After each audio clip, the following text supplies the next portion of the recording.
Fala galera, professor Juliano na área com vocês aí novamente, né? Dando continuidade às nossas aulas sobre o século XIX, sobre nacionalismo e revolução, que a gente tem aqui o título, sobre também nós já vimos muita coisa na verdade sobre o século XIX, né? O século XIX, a minha opinião, é um dos séculos mais interessantes que a gente vai ter, né? É um dos séculos mais condicionadores que vão moldar o século XX que a gente tem, né? Inclusive, nós temos alguns livros importantes no século XIX, da história, uma coleção feita pelo historiador Eric Hobsbawm, que eu já comentei com vocês, né, que são as 3 eras.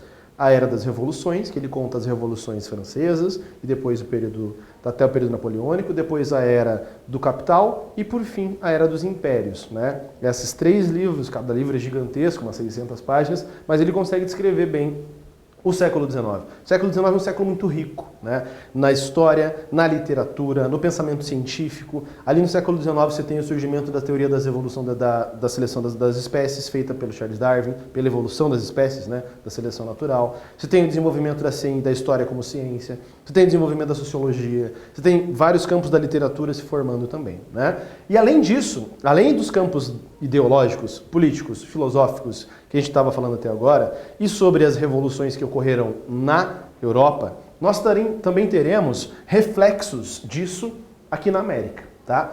Qual é o nosso foco das nossas aulas de agora, pessoal? A gente vai transferir o olhar para os Estados Unidos da América, ok? A gente vai ver o que está acontecendo nos Estados Unidos nessa parte do século XIX, ok? Então, para a gente poder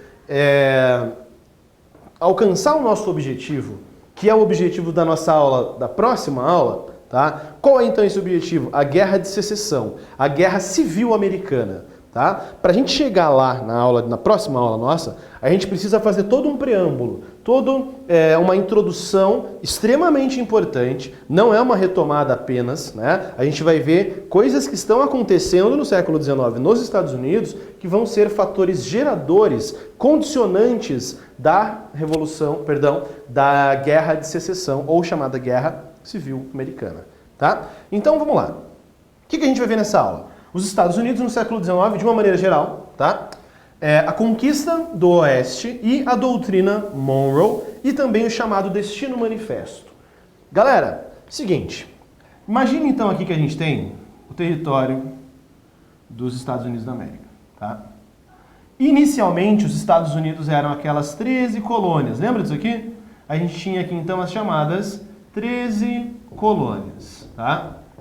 As 13 colônias dos Estados Unidos, elas eram aqui as colônias da Inglaterra, até que chega o ano de 1776 e os Estados Unidos conquistam sua independência, né? E esse território da costa leste, antes da gente chegar na parte da independência, vamos voltar a falar das colônias. Elas eram divididas, né? Claro, tem as colônias do norte, do centro e do sul. Só que de uma maneira mais didática, a gente divide elas em colônias do norte e colônias do sul.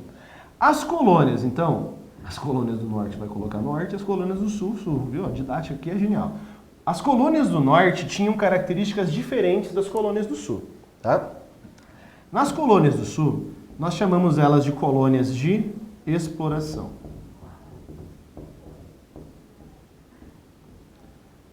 As colônias de exploração, tanto no caso dos Estados Unidos como no caso do Brasil, vão se utilizar de um sistema chamado sistema de plantation.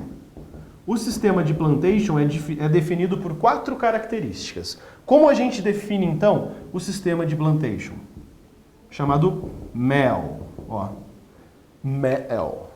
O que significa isso aqui? M, monocultura. Plantar e produzir apenas um produto.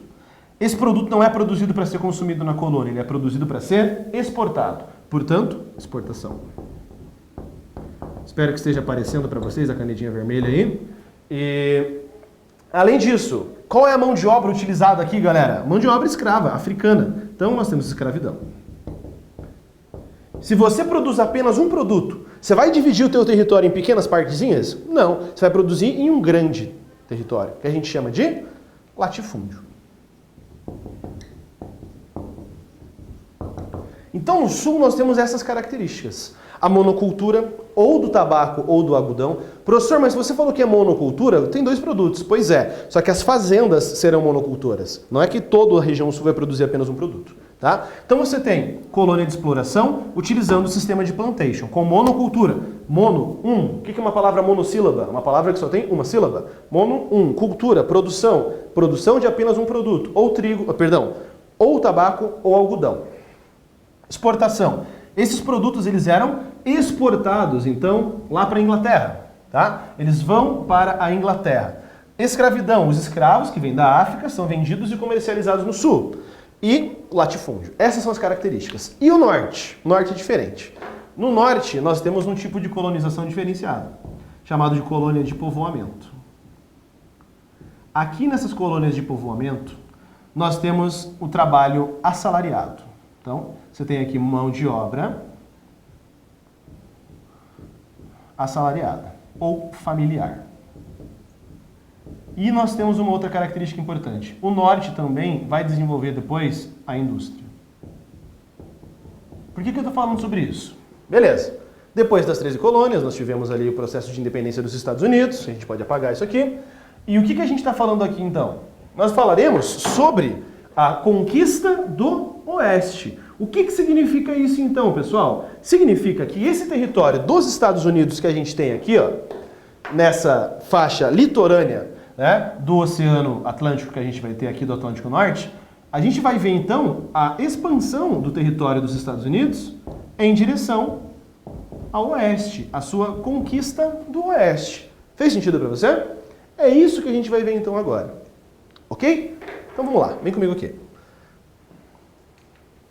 Como ocorre essa conquista do oeste, galera? Alguns territórios daquela região pertenciam a outros países. Por exemplo, o centro dos Estados Unidos pertencia à França. Né? Você tem outras regiões que pertenciam à Espanha, tá? Por exemplo, o território do México, galera, que é hoje, era a região sul dos Estados Unidos era quase toda pertencente à Espanha. Pensa um pouco. Por que a gente tem lá naquela região mais ao sul, na costa oeste, cidades como Los Angeles, Las Vegas, San Diego, São Francisco? Esses são nomes ingleses? Não, são nomes espanhóis. Porque aquela região era dominada pelos espanhóis. Então ainda tem essa permanência dessa cultura espanhola, né? Pelo menos nos nomes ali, tá? Entendeu agora? E algumas regiões serão conquistadas por acordos diplomáticos, né? Por exemplo, em 1845, o Oregon vai ser cedido pela Inglaterra. Depois a gente vai ver no mapa. Alguns territórios são comprados, tá? Por exemplo, a Louisiana é comprada dos franceses. A Flórida, também em 1819. E aqui nós chegamos à Guerra do México. A Guerra do México é um processo muito complexo, tá? Só saiba que as regiões que nós temos aqui pertenciam ao território do México, que vão ser, então, anexadas ao território dos Estados Unidos. Texas, Califórnia, Arizona, Novo México, né? Oklahoma, Colorado, Idaho e Utah. O Texas vai ter uma história um pouco diferente. Por um curto período de tempo, o Texas vai ser um país separado. Tá? Vai ter, inclusive, Constituição e tudo mais. Só que depois ele é também anexado. Então, dá uma olhadinha no mapa aqui. Essa região, olha o tamanho do território que os Estados Unidos vai anexar que pertencia ao México. Olha o tamanho disso aqui.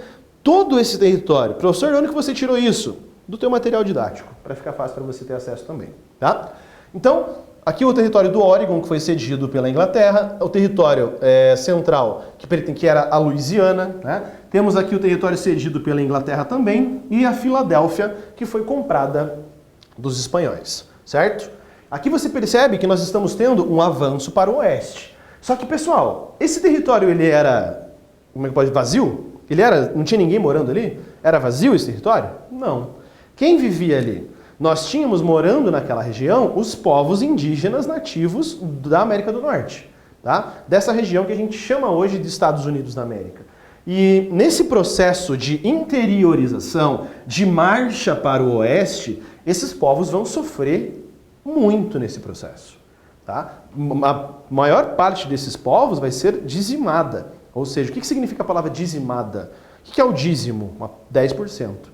Esses povos serão reduzidos a 10% do que eles existiam, por isso que eles são dizimados. Tá? Ó, a conquista do oeste. Né? Nesse processo de interiorização, de trazer... Ó, meu mapa tá igualzinho aquele ali, ó. Eu sou bom nisso mesmo. Então nós temos esse processo de interiorização, de trazer para o território do oeste, e as diferenças do norte e sul vão ser latentes nesse período. O que eu quero dizer com isso? A galera do norte vai dizer, essas regiões conquistadas têm que ser industrializadas. O pessoal do sul vai falar, não, vamos aproveitar que é um monte de terra e vamos fazer uns fazendão aí, vamos começar a continuar vendendo produto. Então você tem choques de interesses entre norte e sul, que depois a gente vai ver o que vai rolar, tá? Continuando. Esse processo de ir para o oeste, a gente vai ver ele representado nessa imagem aqui, ó, do Destino Manifesto. O que é isso? O Destino Manifesto dizia que os Estados Unidos, o povo estadunidense, era o povo escolhido por Deus. E era o povo responsável por levar o progresso aos demais povos atrasados. Olha essa imagem.